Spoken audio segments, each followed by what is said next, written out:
आस्था एक ऐसा शब्द है जिसे सिर्फ वही लोग समझ सकते हैं जो ईश्वर को मानते हैं, और ईश्वर को मानने वाले जानते हैं कि ईश्वर किसी भी रूप में आकर अपने भक्तों को मुश्किल से बचाते हैं। जैसा कि आज की कहानी में हुआ, भारत और पाकिस्तान के बीच कुछ ऐसा हुआ जिसकी कल्पना किसी ने नहीं की थी। पर जब कुछ आतंकी पहलगाम में मौजूद एक बाबा जो बजरंग बली के भक्त थे उन्हें मारने दौड़े, तो वहाँ मौजूद एक बंदर ने कुछ ऐसा किया जिसे देखकर सबकी आंखें फटी की फटी रह गईं। और ये कुछ और नहीं, बजरंग बली का चमत्कार था। इससे पहले कि हम वो कहानी आपको सुनाएं, अगर आप भी ईश्वर में आस्था रखते हैं तो वीडियो को लाइक करके कमेंट बॉक्स में जय बजरंग बली जरूर लिखिए। आइए उस कहानी को सुनते हैं। पहलगाम जम्मू कश्मीर की धरती पर बसा एक स्वर्ग जैसा स्थान, जहाँ बर्फ की चादरें और देवदार के पेड़ मिलकर प्रकृति का मंत्र जपते हैं। उन्हीं वादियों में एक पुराना मंदिर स्थित है, भीमशिला मंदिर। इस मंदिर के बारे में कहा जाता है कि यह हनुमान जी के एक प्राचीन चमत्कार का साक्षी है, लेकिन उस चमत्कार की कहानी कहीं लुप्त हो चुकी थी। मंदिर तक पहुंचने का रास्ता घने जंगलों और पथरीले रास्तों से होकर जाता था, इसलिए वहां कम ही लोग जाते थे। पर जो भी जाता वह वहां की शांति और ऊर्जा से मंत्रमुग्ध हो उठता। इस मंदिर में सेवा करते थे बाबा वसु सहस्त्रनाम, एक वृद्ध, गंभीर और संतुलित व्यक्तित्व। लोग उन्हें बाबा संकट मोचन कहते थे क्योंकि उनकी वाणी और आशीर्वाद को चमत्कारी माना जाता था। उनकी एक विशेष बात यह थी कि वह हमेशा मंगलवार को हनुमान चालीसा का पाठ करते और कहते, आज भी वो यहाँ हैं, कोई देख नहीं सकता, पर जो सच्चे मन से पुकारेगा वो उत्तर जरूर देंगे। गांव वाले उनसे सलाह लेने आते, चाहे बीमारी हो, व्यापार का संकट हो या संतान की चिंता। बाबा की बातों से लोगों को उम्मीद मिलती, पर जिस मंदिर को अब तक बस श्रद्धा से जोड़ा जाता था, वहाँ एक नया साया मंडराने लगा था। पहलगाम के ऊपर वाले गांव में एक नया चेहरा आया। नाम था यूसुफ खान, पर असली नाम था अब्दुल रहमान, एक प्रशिक्षित आतंकी जो किसी योजना के तहत पहलगाम पहुंचा था। अब्दुल रहमान ने धीरे धीरे अपने साथियों को घाटी के आसपास बसा दिया। उनके पास पूरी जानकारी थी कि भीमशिला मंदिर ऊंचाई पर है और वहां से पूरे पहलगाम का भूगोल दिखता है। उसे मंदिर को कब्जे में लेकर उसका उपयोग अड्डे के रूप में करना था, एक छिपा हुआ पॉइंट जहां से नीचे की सारी गतिविधियां देखी जा सकें। पर एक बात उसकी योजना में बाधा बन रही थी, बाबा वसु। वह जानता था कि जब तक बाबा वहाँ हैं, लोग मंदिर छोड़ेंगे नहीं और कोई भी शक होने पर सेना को सूचना मिल सकती है। और यही से शुरू होता है एक रहस्यमय और अनोखी कहानी का आरंभ। एक बंदर, एक बाबा, एक आतंकी और एक ऐसा रहस्य जो पूरे पहलगाम को झकझोर देगा। बाबा वसु सहस्त्रनाम केवल एक पुजारी नहीं थे, वे अपने संयम, विद्वत्ता और दृष्टि के लिए भी जाने जाते थे। कहा जाता है कि उन्होंने बचपन से ही भोग की दुनिया से मुंह मोड़ लिया था और तपस्या में जीवन समर्पित कर दिया। भीमशिला मंदिर की परंपरा के अनुसार मंदिर का पुजारी कोई सामान्य व्यक्ति नहीं बन सकता था। उसे ब्रह्मचर्य, संयम और आत्मबल की लंबी परीक्षा से गुजरना होता था, और बाबा वसु इन सभी कसौटियों पर खरे उतरे थे।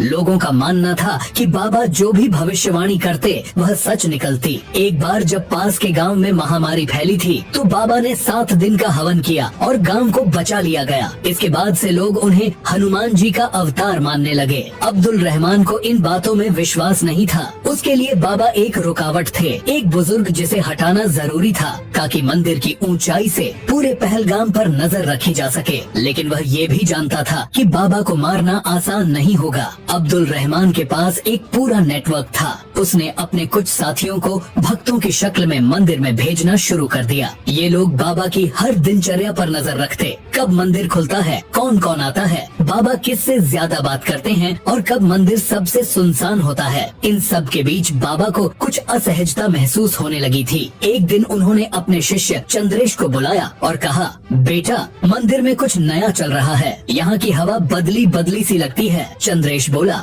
बाबा, आप व्यर्थ चिंता कर रहे हैं, आप में तो स्वयं बजरंग बली का वास है, किसे हिम्मत होगी कुछ गलत करने की। बाबा मुस्कुराए, लेकिन उनकी आंखों में चिंता थी। उन्होंने मंदिर के प्रांगण में लगे पीपल के पेड़ को देखा, वही पेड़ जिसके नीचे हर मंगलवार को हनुमान चालीसा होती थी। अगर संकट आएगा तो वही रक्षा करेंगे। बाबा ने धीरे से कहा, उधर अब्दुल रहमान ने अपने मुख्य सहायक आरिफ को अंतिम योजना समझाई। मंगलवार की रात को जब बाबा आरती खत्म कर मंदिर के अंदर आराम करेंगे, हम घुसेंगे, चारों तरफ से घेर लेंगे और बाबा से मंदिर के नीचे के सुरंग और रास्तों की जानकारी लेंगे। अगर नहीं बताया तो वहीं खत्म कर देंगे और अगर वो शोर मचाए, आरिफ ने पूछा, तो कोई नहीं बचेगा। अब्दुल ने ठंडे स्वर में कहा, तय हो गया। अगली मंगलवार की रात को हमला होगा, लेकिन उन्हें नहीं पता था कि उनकी योजना की भनक किसी और को भी लग चुकी थी और वह कोई इंसान नहीं था। मंगलवार की रात पहलगाम की वादियों में कुछ असामान्य था। हवाएं सामान्य से ठंडी और भारी लग रही थीं। आसमान में बादल घिरे हुए थे और मंदिर की घंटियों की आवाज दूर तक गूंज रही थी। बाबा वसु ने रोज की तरह आरती की, लेकिन उनके चेहरे पर एक गहरी चिंता की रेखा थी। उन्होंने आरती खत्म होते ही मंदिर के मुख्य दरवाजे को बंद किया, लेकिन मंदिर का पिछला दरवाजा खुला रखा। यह पुरानी परंपरा थी ताकि आपात स्थिति में कोई निकल सके।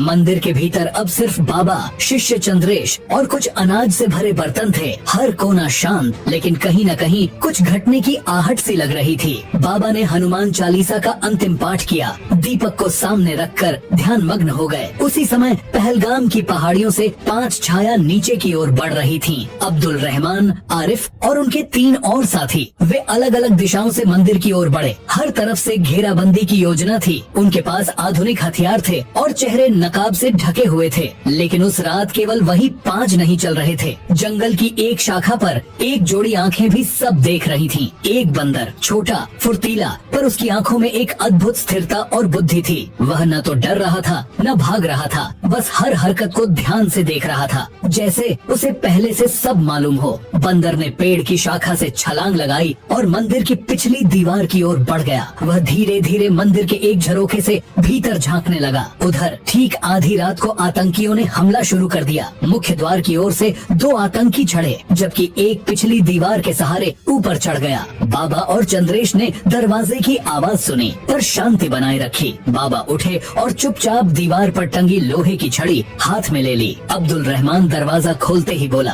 बुजुर्ग, हमारी बात मान लो तो अच्छा है, नहीं तो आज ही ये मंदिर तुम्हारे साथ खत्म हो जाएगा। बाबा ने गहरी सांस ली और कहा, तुम्हारा उद्देश्य ये मंदिर नहीं, इसकी आत्मा को खत्म करना है और वो आत्मा तुमसे नहीं डरेगी। बात बढ़ने ही वाली थी कि अचानक ऊपर छत से कुछ गिरा। एक नारियल जो सीधा आरिफ के सिर पर जाकर टकराया। वह पीछे गिरा और सब चौंक गए। जब उन्होंने ऊपर देखा तो उन्हें एक आकृति दिखाई दी, वही बंदर जो अब मंदिर की छत पर खड़ा था। बंदर ने एक लकीर खींच दी थी। अब वह सिर्फ देख नहीं रहा था, अब उसने हस्तक्षेप शुरू कर दिया था। बंदर अब मंदिर की छत पर पूरे आत्मविश्वास से खड़ा था। उसका शरीर थरथरा नहीं रहा था, न ही वह डरा हुआ लग रहा था। उसने नीचे झांककर चारों आतंकियों को देखा। एक नीचे गिरा पड़ा था, बाकी 3 हथियार लिए घबराकर ऊपर देख रहे थे। अब्दुल रहमान ने तुरंत बंदूक तानी, लेकिन तभी बंदर ने फुर्ती से एक और नारियल उठाया और सीधा उसके हाथ की तरफ फेंका। निशाना इतना सटीक था कि बंदूक उसके हाथ से छूटकर मंदिर की सीढ़ियों तक लुढ़कती चली गई। ये बंदर पागल है या ट्रेनिंग ली है? आरिफ चिल्लाया। ये कोई इत्तेफाक नहीं, अब्दुल रहमान बड़बड़ाया। यहाँ कुछ न कुछ गड़बड़ है। बंदर अब अपनी चालाकी की असली शुरुआत कर रहा था। उसने मंदिर की छत से एक लंबी छलांग लगाई और सीधा मुख्य दरवाजे के पास पहुंच गया। वहाँ पड़ी बंदूक को उठाया। हाँ, उसने दोनों हाथों से पकड़कर उसे खींचा और अपनी पूंछ में लपेट लिया। यह दृश्य इतना अविश्वसनीय था कि चंद्रेश की आंखें फटी की फटी रह गईं। बाबा, क्या ये वही है जिसकी आप बात करते थे? बाबा वसु चुप थे, बस मंद मंद मुस्कुरा रहे थे। उन्होंने अपनी माला को कसकर पकड़ लिया और एक श्लोक का उच्चारण किया, संकट से हनुमान छुड़ावें, मन क्रम वचन ध्यान जो लावें। अब बंदर ने अगली चाल चली। वह मंदिर के बाहर वाले चबूतरे पर गया और वहाँ लगी बड़ी सी घंटी को इतनी जोर से बजाया कि उसकी आवाज पास के गांव तक गूंज उठी। इस आवाज को सुनते ही 2 स्थानीय पहरेदारों को शक हुआ। वे हाथ में टॉर्च और डंडा लेकर मंदिर की ओर दौड़ पड़े। अब्दुल रहमान ने यह घंटी बजने की आवाज सुन ली थी और उसने झल्ला कर कहा, अबे इस जानवर को मारो वरना ये सब चौपट कर देगा। पर तब तक देर हो चुकी थी। बंदर अब पीपल के पेड़ पर चढ़ गया था और वहाँ से पूरी स्थिति का निरीक्षण कर रहा था, जैसे कोई सेनापति अपने किले की रक्षा कर रहा हो। नीचे मंदिर में आतंकियों ने बाबा को घेर लिया था, लेकिन उनकी निगाहें हर समय ऊपर उस बंदर पर भी थीं। बता दे नीचे कौन कौन से रास्ते हैं, नहीं तो एक एक हड्डी तोड़ देंगे। एक आतंकी ने बाबा को धमकाया। बाबा शांत थे। जिस धरती की मिट्टी में मेरा माथा झुका है उसका नक्शा मैं किसी गद्दार को नहीं दूंगा। लगता है तेरा भगवान अब नहीं आएगा, आरिफ ने कहा। बाबा ने सिर्फ इतना कहा, वो आ चुका है, तुम पहचान नहीं पाए। बंदर अब पीपल के सबसे ऊंचे तने पर बैठा था। उसकी आंखें अब्दुल रहमान पर जमी थीं,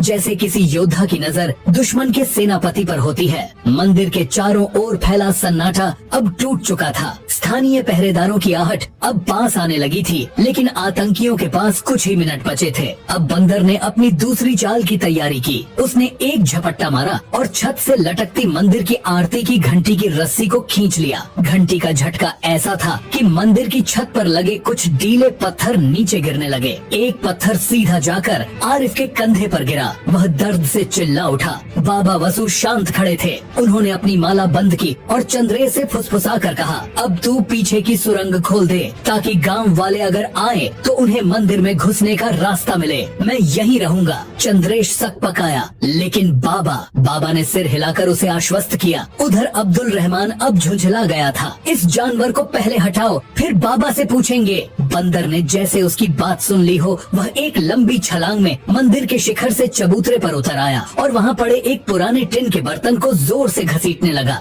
बर्तन से उठी आवाज गूंजने लगी, लेकिन यह शोर नहीं, एक सिग्नल था। पास की पहाड़ियों में तैनात एक गश्ती दल को यह अजीब आवाज सुनाई दी। उन्होंने दूरबीन से देखा तो एक बंदर मंदिर के बाहर उछल रहा था, लेकिन गार्डों को सबसे ज्यादा चौंकाया मंदिर की घंटी और टिन की आवाजों का यह संयोजन। यह वही संकट संकेत था जो युद्ध काल में पहलगाम मंदिर से दिया जाता था, जो सिर्फ स्थानीय ही समझ सकते थे। गश्ती दल तुरंत सक्रिय हो गया। उन्होंने वायरलेस पर कोड रेड अलर्ट भेजा और मंदिर की ओर बढ़ने लगे। बंदर अब पेड़ से नीचे उतर आया था। वह अब्दुल रहमान की बंदूक के पास पहुंचा और अपनी पूंछ से उसे खींचता हुआ मंदिर के गर्भगृह की ओर दौड़ा। आतंकी चिल्लाए, ये अंदर क्या ले जा रहा है? वो बंदर बंदूक को लेकर सीधे उस दीवार के पास गया जहाँ पीतल की मूर्ति रखी थी, हनुमान जी की। उसने बंदूक को वहीं रख दिया, जैसे किसी अपवित्र चीज को शुद्ध स्थान के हवाले कर दिया हो। इस दृश्य ने बाबा और चंद्रेश दोनों को स्तब्ध कर दिया। बाबा ने धीरे से कहा, ये केवल जानवर नहीं है, ये संकेत है, रक्षा शुरू हो चुकी है। मंदिर के चारों ओर अब बेचैनी बढ़ रही थी। गश्ती दल के जवान पहलगाम की घाटी में तेजी से चढ़ाई कर रहे थे। हवा में अब आतंकी गतिविधियों की भनक मिल चुकी थी। सैनिक वायरलेस पर कोड बोलते आगे बढ़ते जा रहे थे। टारगेट साइट करीब है, मंदिर परिसर घेरने की तैयारी करें। उधर मंदिर के भीतर अब्दुल रहमान ने बाबा की ओर बंदूक तानी और कहा, हम यहाँ मजाक करने नहीं आए हैं, बता दे वो सुरंग कहाँ जाती है। बाबा की आंखें स्थिर थीं। मैं उस रास्ते की जानकारी उन्हें नहीं दे सकता जिनका रास्ता ही विनाश है। अब्दुल रहमान ने गुस्से में ट्रिगर दबाने ही वाला था कि तभी हवा में फिर से हलचल हुई। बंदर एक बार फिर प्रकट हुआ,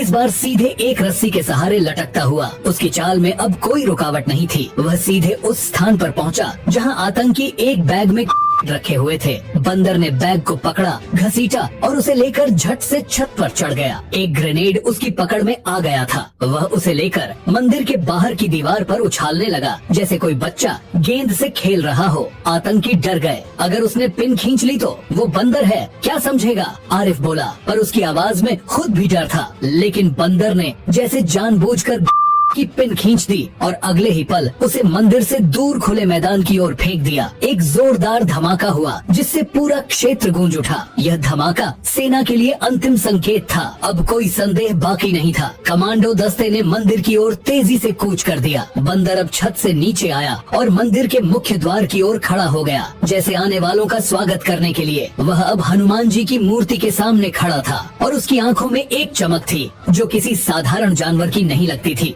बाबा ने मंद स्वर में कहा, ये तीसरी चाल थी, संकट को वहीं फोड़ दिया जहाँ किसी का जीवन न जाए। चंद्रेश ने पूछा, बाबा क्या अब हम बच जाएंगे? बाबा बोले, अब संकट मोचन की सेना आ रही है और जब वह स्वयं द्वारपाल बनकर खड़े हों तो किसी भय का स्थान नहीं बचता। मंदिर की ओर तेजी से बढ़ते कमांडो दस्ते के जवान अब आसपास की पहाड़ियों से नीचे उतर चुके थे। मंदिर परिसर को 3 दिशाओं से घेर लिया गया। हर सैनिक अपने हथियार के साथ तैयार खड़ा था। एक इशारा और मुठभेड़ शुरू होनी थी। मंदिर मंदिर के अंदर अब्दुल रहमान और उसके साथी घबरा गए थे। धमाके की गूंज, बंदर की चालें और अब बाहर से आती भारी बूटों की आवाजें, इन सब ने उनके आत्मविश्वास को डगमगा दिया था। सेना आ गई है, आरिफ ने खिड़की से झांकते हुए चिल्लाया। हमें जल्दी कुछ करना होगा, बाबा को बंधक बनाकर बाहर निकलना होगा, अब्दुल रहमान ने कहा। उसने बाबा को पकड़कर उनके गले पर चाकू रख दिया। बंदर अब धीरे धीरे मंदिर की सीढ़ियों से उतर रहा था, लेकिन उसकी चाल में शांति और उद्देश्य दोनों थे।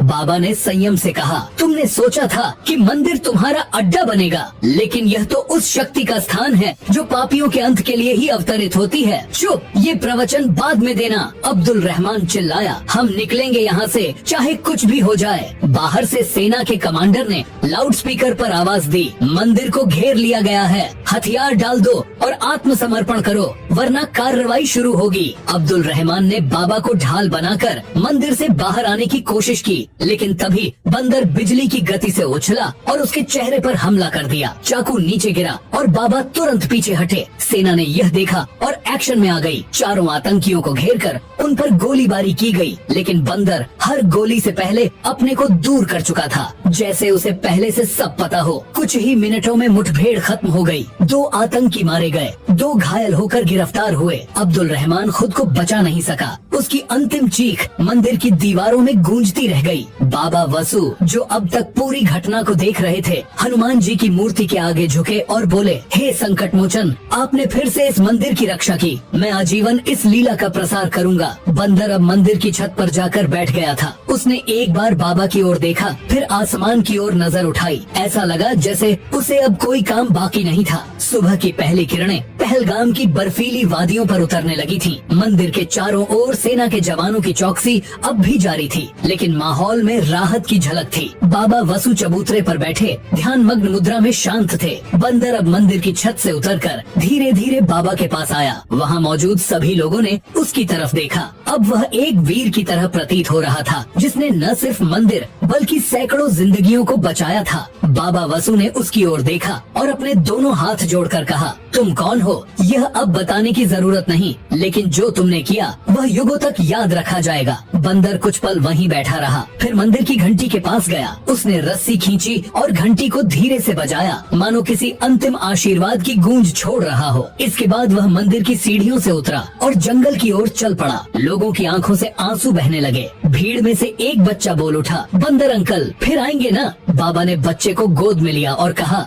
जब कभी सच्चाई संकट में होगी वो जरूर लौटेंगे। सेना ने बाबा को सलामी दी और घटना की रिपोर्ट तैयार की, लेकिन बाबा ने एक शर्त रखी, मुझे और मेरे मंदिर को प्रचार से दूर रखो। यह कोई दिखावा नहीं, यह आस्था का स्थान है। कुछ दिन बाद मंदिर के पास एक छोटी प्रतिमा स्थापित की गई। एक वीर मुद्रा में खड़ा बंदर, जिसके पैरों में शस्त्र और मुख पर करुणा थी। वहाँ एक पट्टिका लगाई गई। यहाँ संकट मोचन ने अवतार लिया और धर्म की रक्षा की। बाबा ने मंदिर में हर मंगलवार को संकट लीला आरती शुरू की, जिसमें बंदर की कहानी सुनाई जाती। गांव वालों ने उस दिन को संकट मोचन दिवस घोषित कर दिया। भीमशिला मंदिर अब न सिर्फ एक श्रद्धा का केंद्र बल्कि एक प्रेरणा का प्रतीक बन चुका था। और वह बंदर, वह फिर कभी नहीं दिखा। पर जब भी हवा मंदिर के घंटों से टकराती, लगता जैसे वह कहीं पास ही